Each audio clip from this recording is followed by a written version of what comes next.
Welcome back to Kintsugi Heroes, helping people tell the stories they need to share so you can find the stories that you need to hear.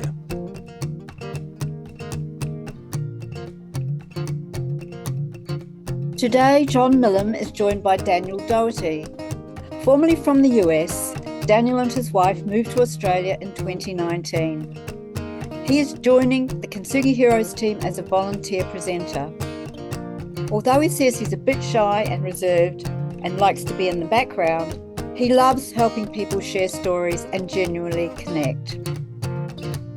Daniel grew up in Colorado, the middle child of 5 kids, in a close and supportive family. He appreciates faith, nature, and the importance of family and good friends. Life has given him many chances to test his values and reflect on who he is.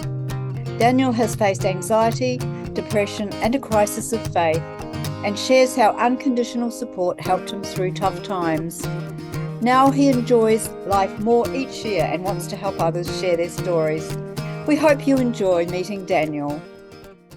Ladies and gentlemen and fans of Kintsugi Heroes, we're back again and we're talking. Today we have I say this all the time, Dan, but I mean it this time. Like, it's not just fluff. It's a very significant chat today because I am going to walk through and learn a little bit about a man who is joining the Kintsugi Heroes team, right, as a volunteer and a volunteer presenter and so on. So people out there might be listening to Dan hosting other conversations very soon. And so we're the listeners of Kintsugi Heroes. This is the Stories That Matter series, like the general series of Kintsugi Heroes. And the reason that matters is because we want to get to know the man we're going to see on video. And I want to find a little bit more about, the obvious good looks and sort of, clean living that you have, right? Let's see if we can go a bit deeper and find out about how you ended up here. So Daniel Dougherty, welcome to a Kintsugi Heroes podcast. It's wonderful to have you on. Yeah, thanks, John. Thanks for the invite, and thanks for hosting. It is a little bit ironic that I'm going to be doing hosting of a podcast when I think by nature I'm a little bit shy, I'm a little bit reserved. I like to be in the background, but I love helping people share stories. I love communicating with people, and I love connecting. Yeah. So I'm really, really happy to be doing this.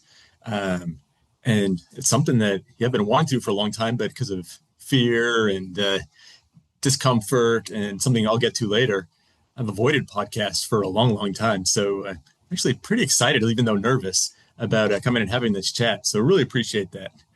Mate, that's the perfect way to start. I love that idea of, like, you love connecting and that curiosity will drive you through into that uncomfortable zone and then until you make it comfortable, right? That circle of concern concept, right? But do you like, what is it about podcasting? So every man and his dog's now dropping a podcast onto the world. Not a bad thing. I don't think there's a finite limit of conversations that the world will carry.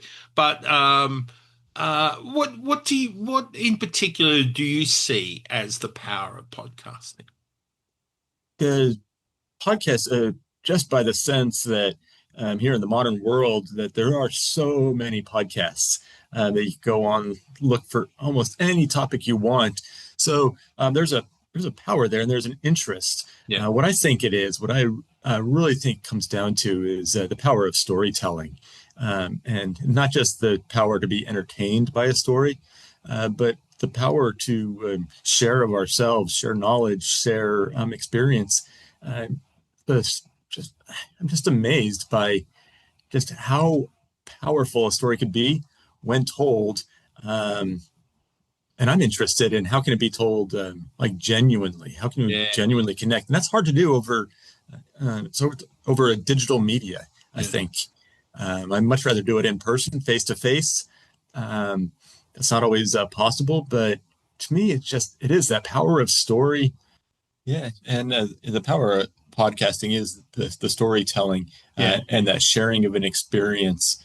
And I love when people share their story. much more comfortable with people sharing their story than with me sharing mine, which is why I'm going to be the host which is perfect as an introvert, which you mentioned earlier, right? Maybe taking that approach means that curiosity is possible, but you don't. There's plenty of space for them to take the center stage, the platform.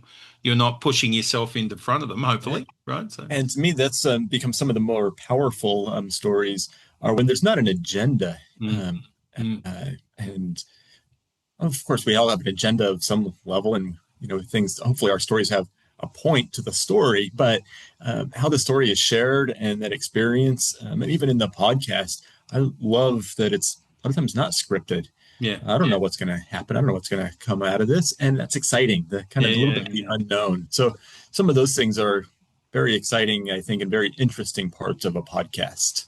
Yeah, it's interesting you talk about the genuine nature of the connection in a podcast, and I love that. But I'm quite afraid of the impact AI is making. Like literally, sometimes at first glance, can't tell anymore whether something is AI or not. It doesn't. After a while, I feel like it becomes obvious. But I'm really worried that the stories we're now sharing aren't even human. Right. I could guarantee, well, if you could believe me, I am human. Here I am. Who knows what you're going to do to the AI with the AI after the editing and all that. No, that's a really, really good point. And the AI, there's a lot of benefits to AI. And at the same time, it's something that, scares the bejesus out of me that, what is it going to do? How is it going to eliminate or get in the way or completely destroy the human connected aspect that stories and a lot of interpersonal communication is built around. But I don't have a whole lot of control over the AI future. And there are a lot of wonderful things that can be done with it. So that's a whole nother, maybe that could be a whole podcast series of humans and AI. What a great idea. Because here's something I want to throw at you, right? I think podcast hosts are on the front line of protecting the humanness in technology going forward, because we vet the person in front of us. So if I know you claim to be human, right? I know AIs can do that, right? So, but I know you are human, right? And I'm talking to you as a human to a human, and that is important, I think, to put those stories, those human stories, on the table as a continued demonstration and a bulwark against the AI stories that are just flooding the internet, right? Like we have to sign up to entire channels that are AI, right? Yeah, absolutely. And so along that line, same thing with movies. You could have an AI created movie that put together in just a few minutes. You probably do the same script, the same storyline, a lot of the even better special effects. But I think at a certain level, it's missing something crucial. Yeah. And we're just gonna have to learn how to deal with that as humans. We're just going to have to evolve with that.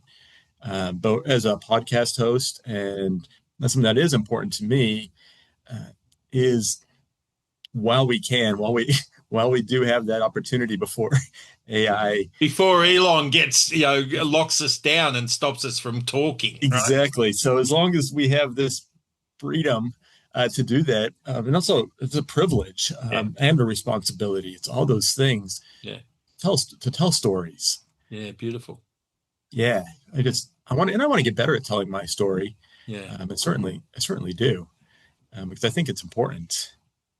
Good thoughts. And on that line, Daniel, clearly there are a couple of things we can read from you. You're like, I know we're not meant to sort of be superficial, but accent, right?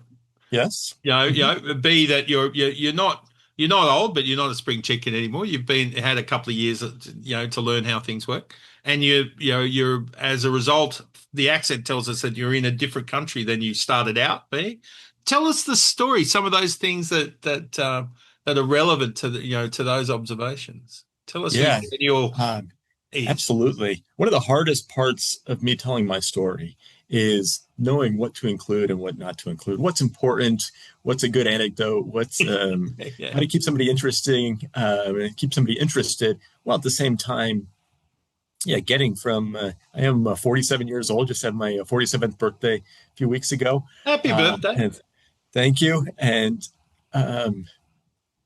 each year, I'm actually enjoying life more and more, which is fascinating to me. Yeah, yeah. So really, I'm really happy about that. But I do come from the accent. You can tell I come from the United States, born and raised in Colorado, outside of Denver, Wow. at the base of the Rocky Mountains, and grew up there, the middle of 5 kids, Wow. two parents who are still happily married, Wow. which is a Unusual. real blessing. Yeah. Right. And so we grew up there, probably, I'd say, middle class family. I might say just a fairly normal upbringing. I don't want to use the word normal, but it was an upbringing that, might seem kind of plain to a lot of people.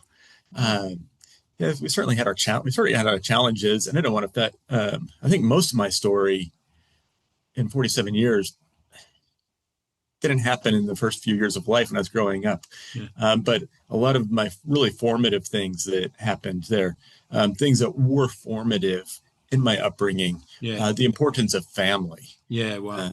I love family, love my family, love community. I love my dog, who's just is not going to say hello. Really growing up, appreciation for my faith. Yeah. I have a Catholic upbringing. I'm still a devout Catholic, which is very important to me. But really, all these things, a lot of things that I hold deeply, I guess, sacred, and that's the power of nature, Yeah. the beautiful outdoors, which is something you were surrounded, like at the I was base. surrounded by. Yeah. Look outside, is beautiful weather most of the time. Yeah. Yeah, it was amazing. So I did that, and then learned from my family and friends, how to interact with people, how to persevere in relationships, how to, go through the highs and lows of life. But I think there's like too many things that happened, or too many things that influence me, that I find it very challenging to focus on many specifics. Yeah. Do you think do you think it rolls into, like, what you're describing is like an upbringing of genuine care and experiences and opportunity that rolls into a set of values? Do you think that your values are shaped by some of those, like, those understandings that you gain from that upbringing? Yeah, absolutely. And so I think I've been very, very fortunate in life to have some really well-grounded, and I would say some really solid, healthy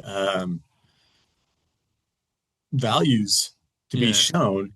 And I was provided with opportunities to maybe test those, to step outside. Important, isn't it? Like, to step outside and to see, are those my values, or are those just the values that I was raised with?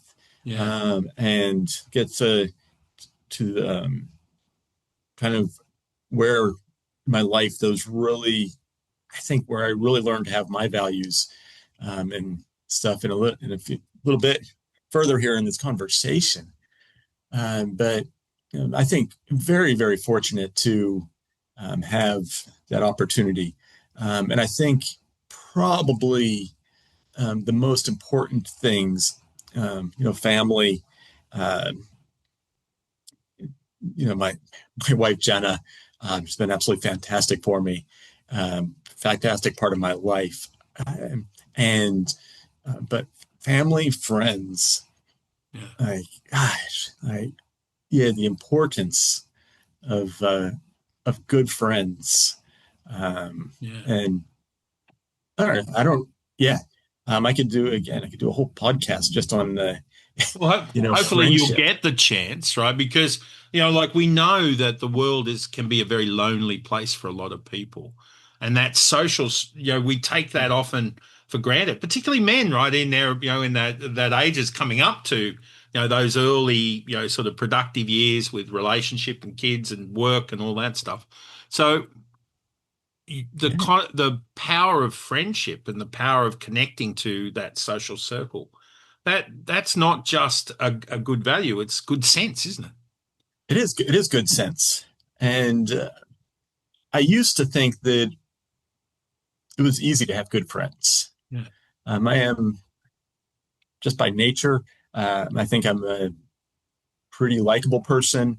Have good conversations. I have good values, I think, that are attractive to good people. There's a lot, at one point, it seemed easy to have friends, and friends were just people that you get along with, people that you, played with, people that you did things with.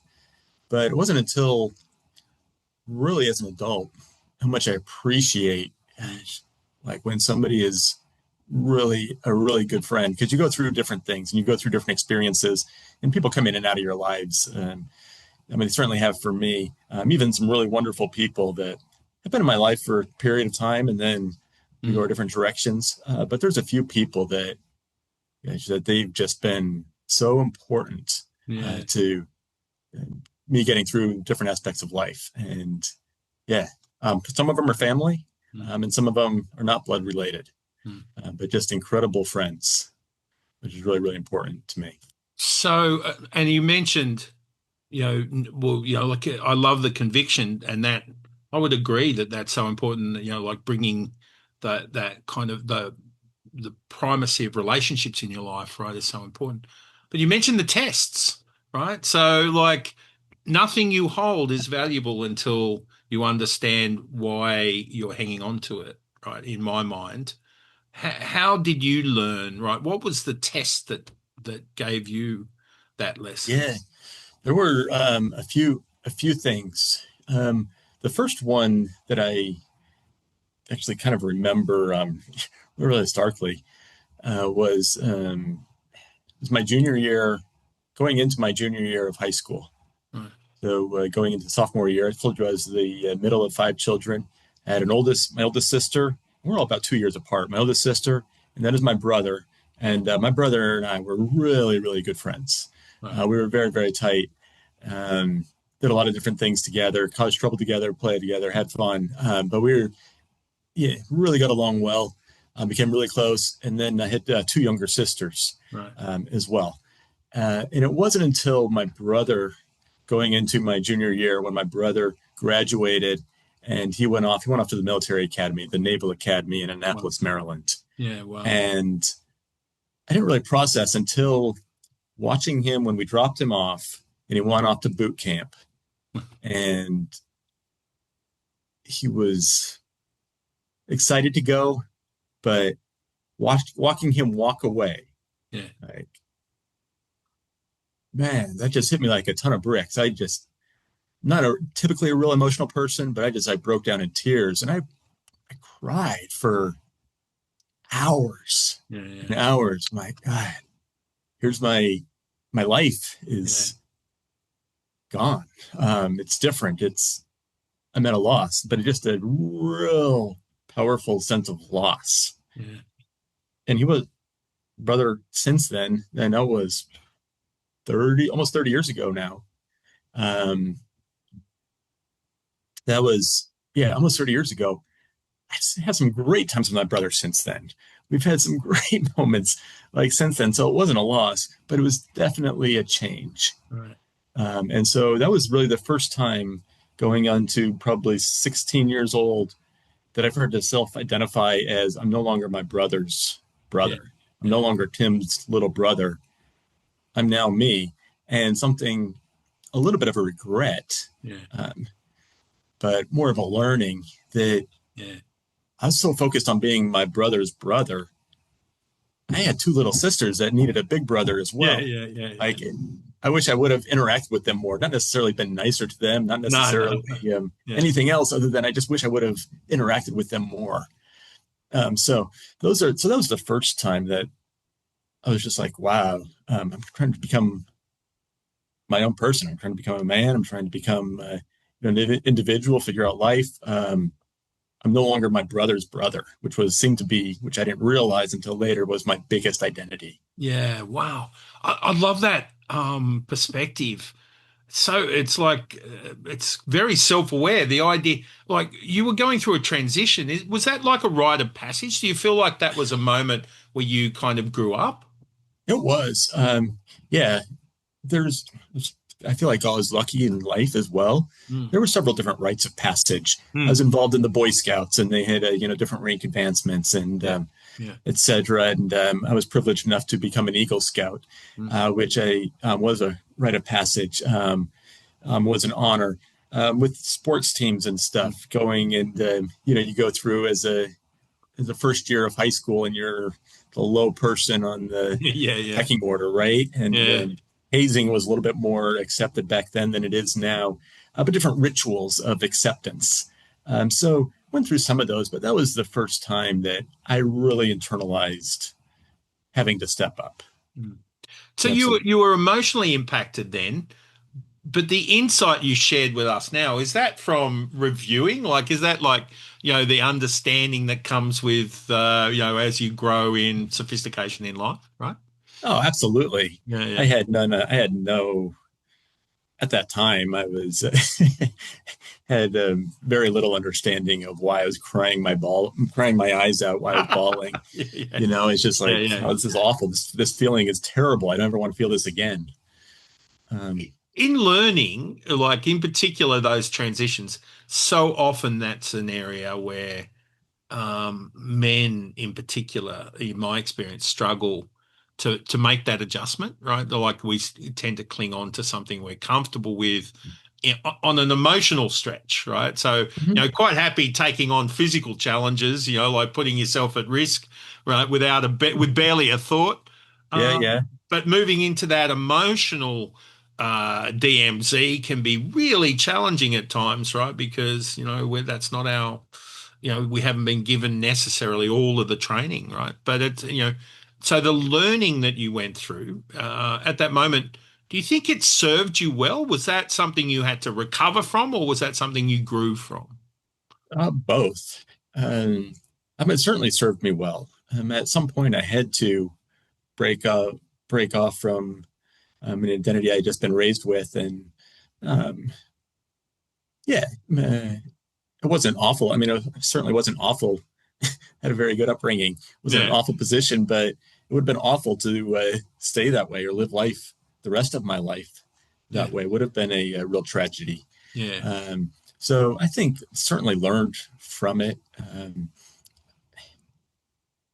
In these conversations, or I didn't start this conversation 20 minutes ago. I didn't know I was going to be talking about that instance, yeah, yeah. right? And absolutely, it taught me a lot, and it gives me a lot to reflect on. I love reflecting on things. I'm a reflective. I call myself a reflective extrovert Yeah, lovely. because I love engaging with people. I Yeah, get my energy from yeah, other people, yeah, but I need time to sit there and reflect. And I love reflecting on situations and on what happened and how I've become who I am. I love those things too. So that was a great opportunity to reflect, and it told me like how much I loved my brother. yeah, That the power of that was pretty profound. And my family, I lost a brother, and I'm actually, and this part is still probably pretty true about me. When I'm going through a situation or grieving, etc., I find it very, very challenging to grieve and to support others at the same yeah, time. yeah. Wow. Yeah, I've had to learn kind of to compartmentalize at times because they yeah, both are important, but I yeah. find it very, very challenging to grieve and to support others. Where I'd love to just be able to say, okay, we're grieving together and we're all in this together doing it. And it's not that simple. No, no. It's not No, that simple. definitely. Wow, that's a really nice insight. I love the idea of reflecting. in my mind, like we need as to be bold in life to start with two things, which is identity and safety. I need to know who I am and where I am, and I need to know that I'm okay regardless of what's coming. So before I can step out. And that begins with reflection, understanding my gifts and talents. Is that how you've used it over time? As you learned that lesson, have you been okay with discovering who you are, what gifts you have, what talents you bring? That's a great question, John. That's a fantastic question because I don't have a simple answer. I don't even know how to talk through that answer. But the answer is, yeah, I do. I love self-discovery. I even love sharing my gifts. I love when I'm good at something or can offer something that other people appreciate. Mm. That's part of connecting. It's Totally. part of being the thing of connecting. And I think most people that know me, maybe everybody that knows me well, would say, yeah, that's something that I do. That's a gift that I have, is to genuinely want to connect with others, to bring others into connection, to be a bridge builder type thing. Like that's who I am. Yeah. So to learn that about myself, yeah, it's exciting.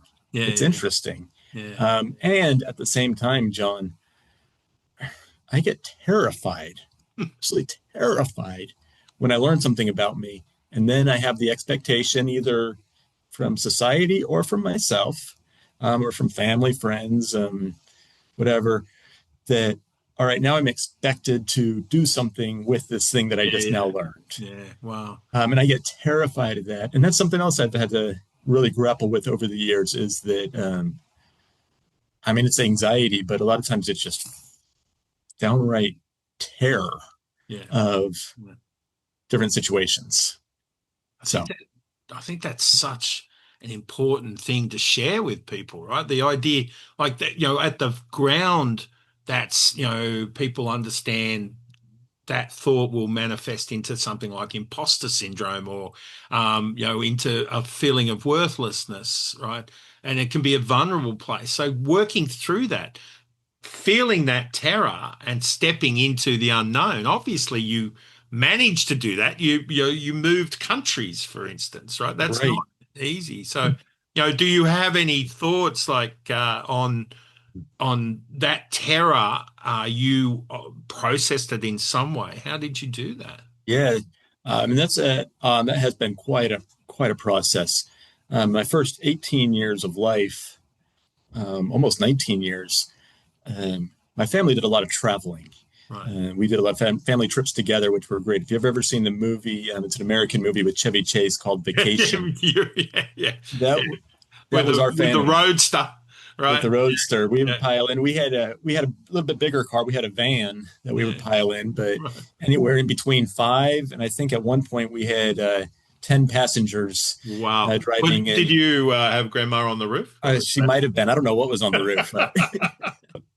So yeah, we've had so many good laughs with it because a lot of it was so real. Did you go to Wally World? We did not go to Wally World because it doesn't exist, but we did go to Disneyland. We went to a few other things, and it was always piling in the car and driving across the country. We did have our engine blowout in the Arizona desert. We got to the Grand Canyon only for it to be dark and the sun had set, so we didn't see the Grand Canyon. You guys really were the Griswolds. Oh my gosh, it was too true. Right? And so all my traveling as a kid, though, was in the United States, and we saw a lot of United States, very educational, but it was also very, I don't know, I guess familiar. It was all the U.S. Yeah.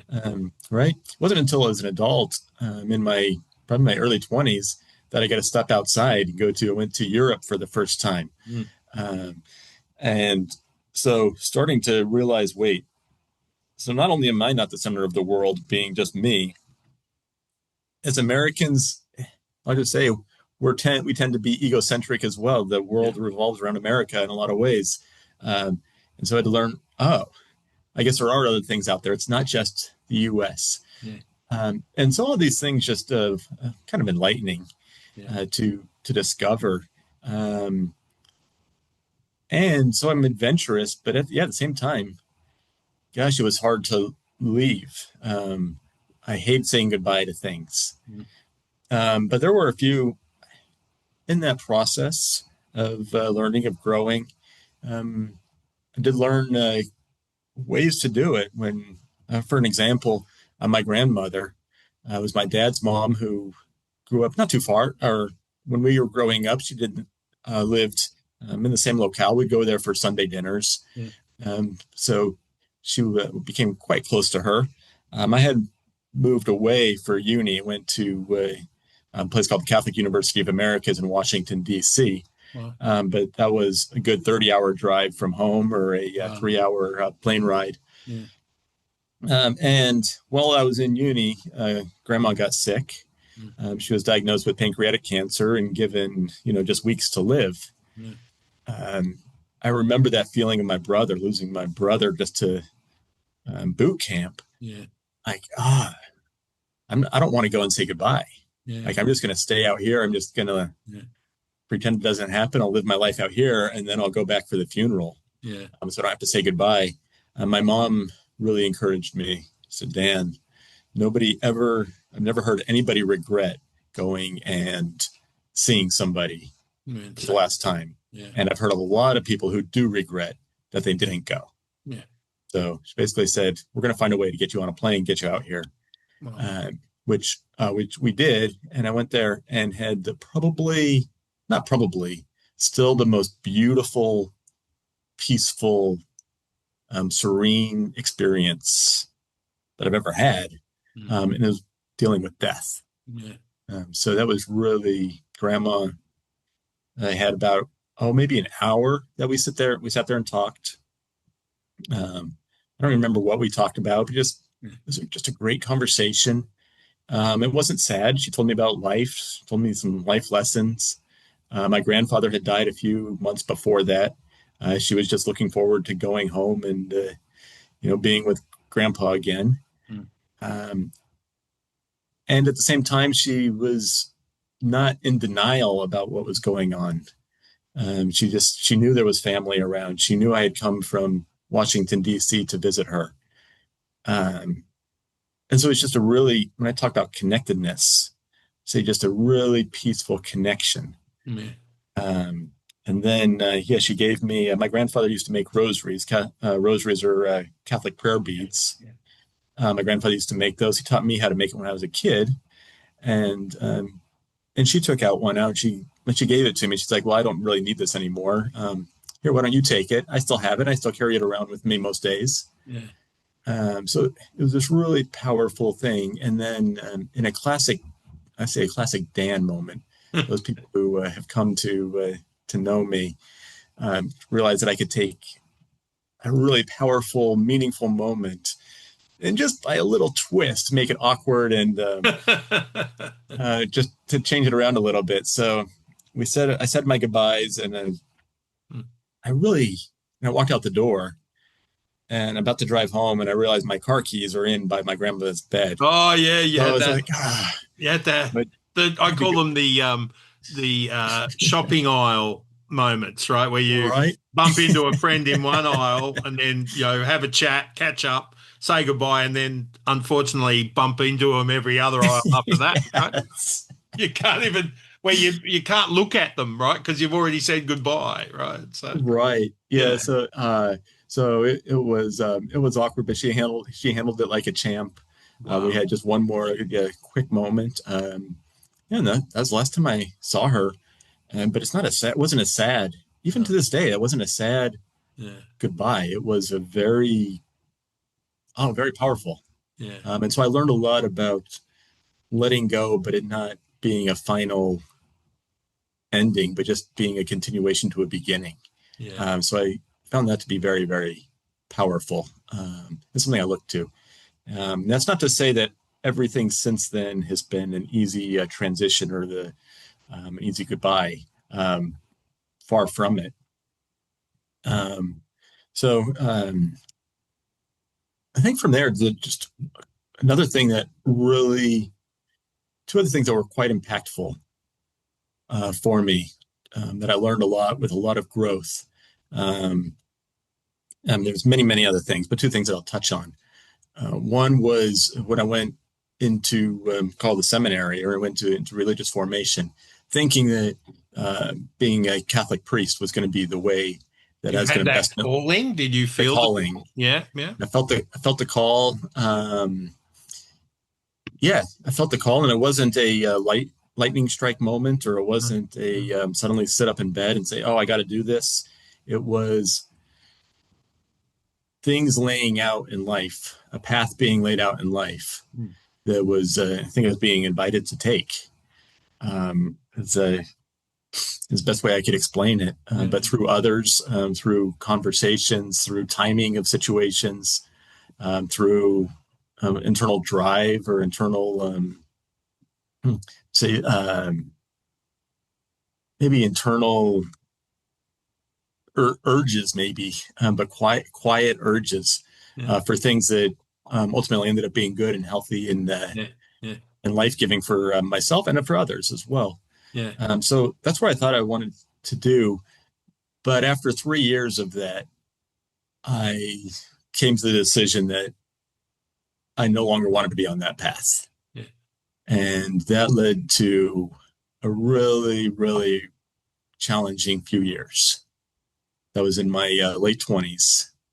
Can I ask, you changed, the path. Was that because you had changed? Did you have a crisis of faith, or did you, grow and understand something, or did you find out about the choice you'd made more and said, "Oh, that's not exactly how I imagined it"? Yes, I think it's a combination of all those things, and it really, John, it really wasn't clear to me that why I shouldn't be on this path anymore. Yeah, wow. I just really didn't want to be on it. And whether it was I really wasn't called to that way of life, whether it was selfish motivation of Youthful I just want certainty, who knows? right, a life of this Yeah. life of uncertainty is I can't handle it. But it really came down to really having several just I think not only crisis of faith, but really just had a mental breakdown. Yeah, wow. And so everything, just everything that I had thought I knew, or everything that I thought had made sense, was no longer viable in my life. Wow. And so a combination, it was still really, really complicated, but a combination of faith crisis, anxiety, depression set in, tried to get treated with different medications, different counseling. Then I didn't think I needed medication. I was like, well, I'm too good for this. I can do this without medication. And so I take myself off the medication. I would go, I don't like what my therapist is saying. I'm going to go talk to a different therapist. And then, I don't like what he's saying. I'm going to go back over to this one. Oh, that's too hard. I was a mess for a while, to the point that I was actually suicidal on a couple different occasions, which scared me, but I think also other people who knew me. Again, I said I came from a pretty good upbringing, had good values, had support. I had friends. I had some economic means. All these things that I would look at and say, they're what they call risk factors, right? Social determinants. Right. Yeah. So what was the protective factor that kept you going? I think one is just like faith. That although I thought I'd lost my faith, although it seemed like it wasn't there, I couldn't grasp anything. I think it was a couple things.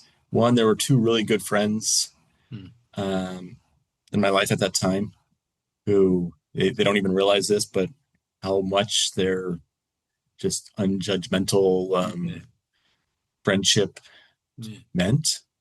It was, and And one of them I don't even keep in touch with anymore. They were a friend who, um, yeah, we were just really good friends for a short period of time. Yeah.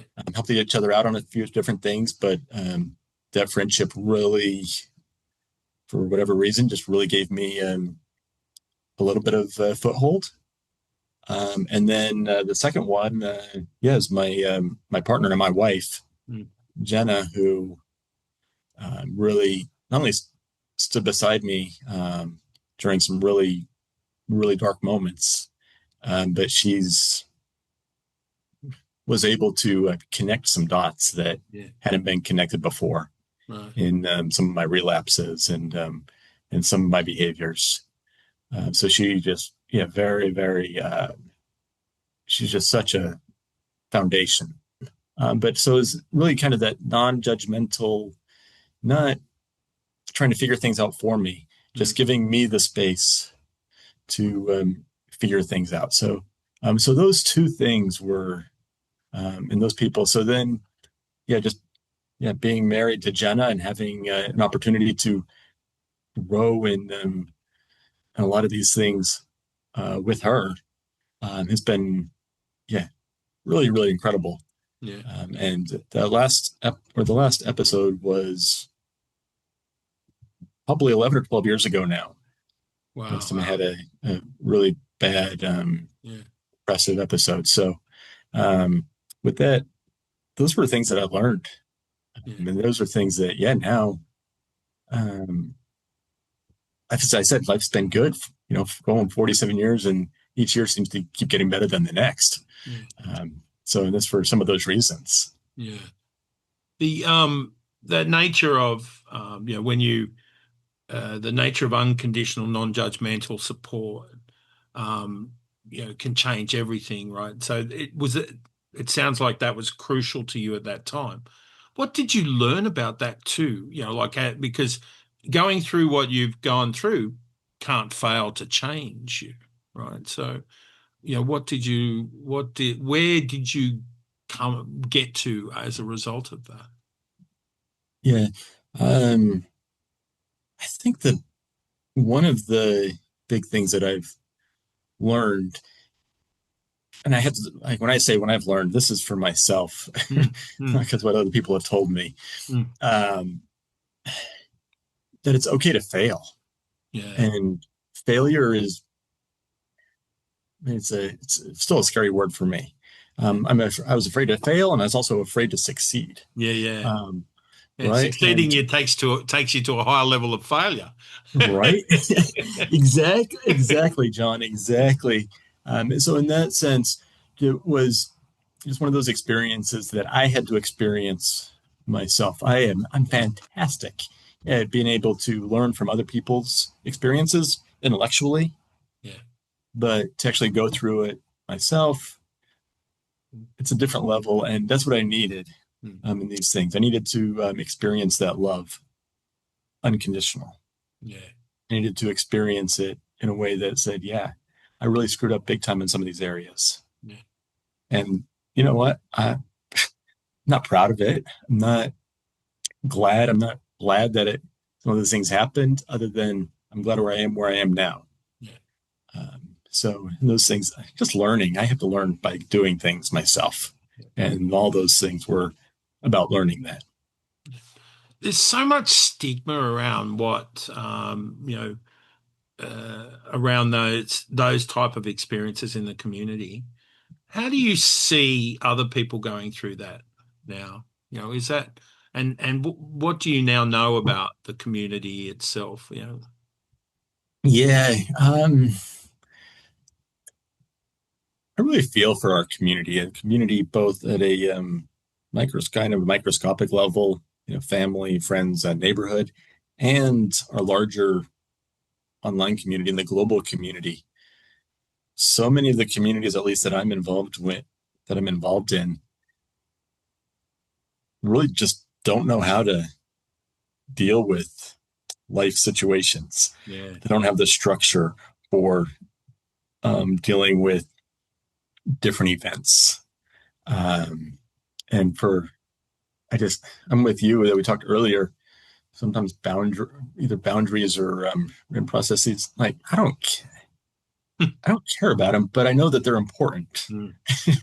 So I'm glad that other people put Well, those I boundaries. don't care about them for me, right? But Yeah. if they're causing other distress outside, of course, that's a priority for me. Yeah. To observe. I just don't recognize them that. Like Right. it's not And like I ignore them. that's where I'm at. So not that they're not important, that Yeah. just I just don't really think about them much. I don't really Yeah. so in that sense, the community, gosh, there's so much talk right now about mental health, Yeah. about the importance of it, but not very many of us as humans really grasp that concept of what is like good mental health. Yeah. We know what we'd like it to be, but to live it or to know how it works, I don't know. We have a long way to go. We do. Yeah, when it's okay to have distress and just be open about that. We're not there yet. Mm-hmm. And that's okay. Learning that it's okay not to be okay. That's a kind of a common phrase, but if I could just people still tell me. I have a manager at work who says, "Yeah, Dan, when you're not working, when you're just being you, so much easier to engage, or you're so much more powerful with your messaging and stuff. So just be you." Yeah. And so I think that's what I've really tried to learn, and it's who I am. So if I'm going to just be me, if that's a good thing, and I think it is, but if it is to just be me, all right, to be okay with that. And part of being me is, all right, I'm going to get anxious. I'm going to lose my train of thought. I'm going to get focused on something while missing out on the big picture of something else, right? I'm going to take my grandma's say goodbye conversation, and I'm going to have to come back and revisit it, looking for my keys, right? Like that's a part of me as well. Like, so I'm just being okay with that and laughing about it. But yeah, really just coming to terms with it's okay. And I've gotten pretty good at it in most situations. So I don't know. I would love to, John, like getting to like this point. I hope to have these. I mean, I'm really, really looking forward. Not just I hope. I'm really looking forward to other people sharing their story, like with me. If I could be like what you're doing for me right now, appreciate that. If I could be that for somebody else, I think there's some good to happen. Absolutely. And and it's a gift as well as a receive. It's give and receive, right? Because like I feel like you're giving me a gift of your insight and wisdom, which has been amazing. Which has been amazing. And I want to take back to something you said much earlier, right, where you talked about saying goodbye to your brother and being upset, but realizing that you had to be a big brother to your sisters, right? Mm-hmm. And I got this sense the picture for there was that rite of passage to a man, right? So talking, my interest around masculinity and so on, how do you see the role of a man, right? You've talked so caringly about your relationship with your wife and your family. It was a beautiful moment where you shared the goodbye with your grandmother. Not every man has the ability to articulate those caring, those nurturing moments, right? What do you think is masculinity? Oh, it's another really good question. And this is something that I think I knew what I thought it was, but something today that I think masculinity really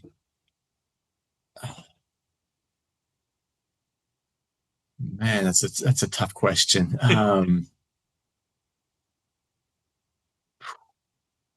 Wow, I didn't know you're going to ask the toughest questions last, John. That was impressive.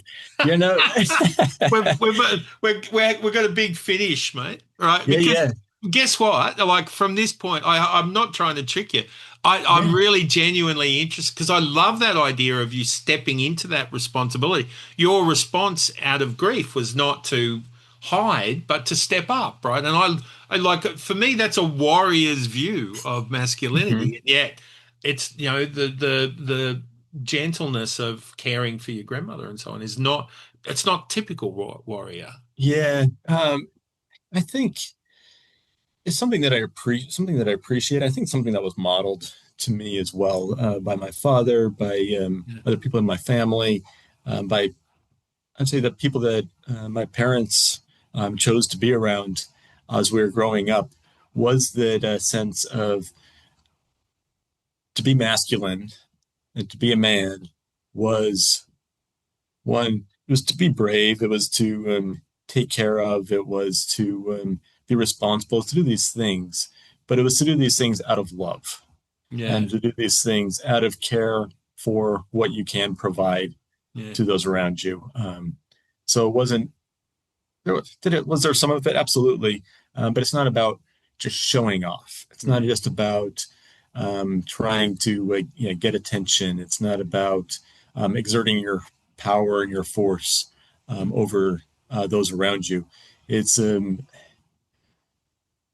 of those things we see in, I think, a distorted sense in everyday culture. But to me, it's using some very natural, primitive and instinctual characteristics of using whatever it is, what we have, for the gift of others. For me, it was to be a young man, to step up. I was never going to be this really macho, testosterone-driven guy. I wasn't into, fast cars and, war movies and other things like that, which my brother loved those things. Now he joined the Navy. Yeah. He joined the Navy. He was a pilot. He bought a sports car, wow. Graduation, right? What was his name? Things. Tom Cruise, was it? Yeah, exactly. Exactly. But that was never going to be me. And part of my learning stepping into becoming a man, as a young man, was being comfortable. It took a long time to be comfortable that I was never going to be the man my brother was. And to understand it's just different. It's not less than, it's not inferior to what he did. It was just, that was never going to be where I was going to be happiest.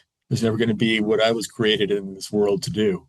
And so just to come to terms with that, are there times when I'd like that? Yeah. Kind of fantasize about what it'd be like to do that. Absolutely. Yeah. But I know that's not me. Yeah. So, but to be a man, to be masculine, is to be the best version of yourself, given what you're actually just naturally, instinctually given. Yeah. That's a great answer. Well done. And of course, it's very impressive, the strength and the courage and vulnerability that it takes to share that, right? So, that to me is masculine, right? So, right. And on that point now, I do know I've got to let you go. I'm just been amazed, so excited to share some of your thoughts. But you talk about some of that test you went through, the crisis of faith and the challenge. So where is faith in your life now? Right? I see faith as I have faith because it performs a really useful function for me, because faith is belief without evidence. And there are times where I just need to let go of the need to have the see, hear, smell, touch, taste. I just need something that's bigger and beyond and incomprehensible for me to understand who I am. Where is faith for you? Yeah, faith has definitely been a journey. And for me, faith has quite simply just become a profound, I don't want to say practice. A profound display of love. Wow. And where does that come from? Yeah, something that's bigger, something that is better. I have tried the Yeah, for me, it comes down to it's love, and what's that expression of love? What's that expression of love, and what guides that love? Yeah. I look around. There's so many competing factors for my love, right? A lot of them good, a lot of them not so good.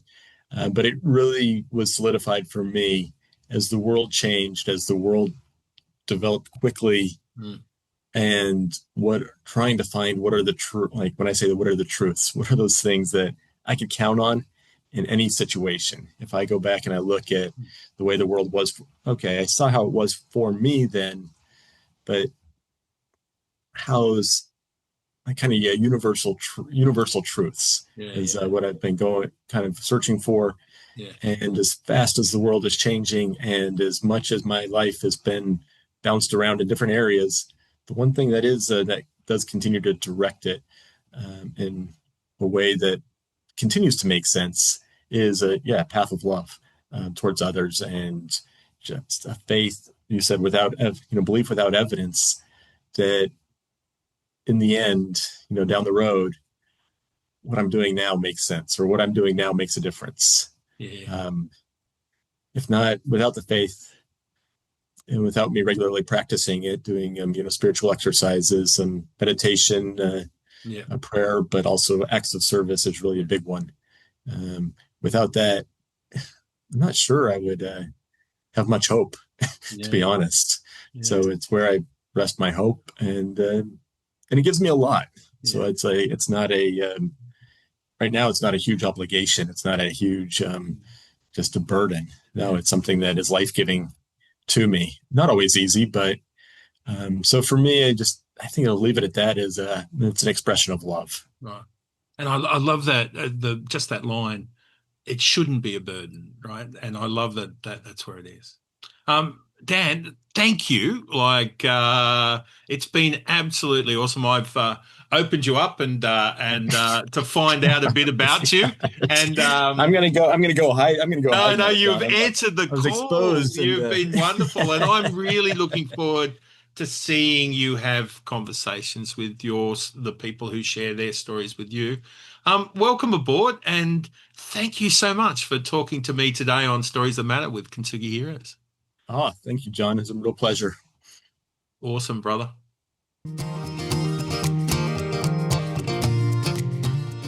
Thank you for listening to this episode of Kintsugi Heroes. Thank you to Colin Lilly for permission to use Broken as our theme music for this series. If you enjoyed this conversation, share the podcast with a friend and let us know by leaving a rating and review on Apple Podcasts, Spotify, or wherever you get your podcasts. If you'd like to support Kintsugi Heroes and the stories we share, head to kintsugiheroes.com.au and follow the instructions to make a tax-deductible donation. Thank you for listening, and we'll see you next time.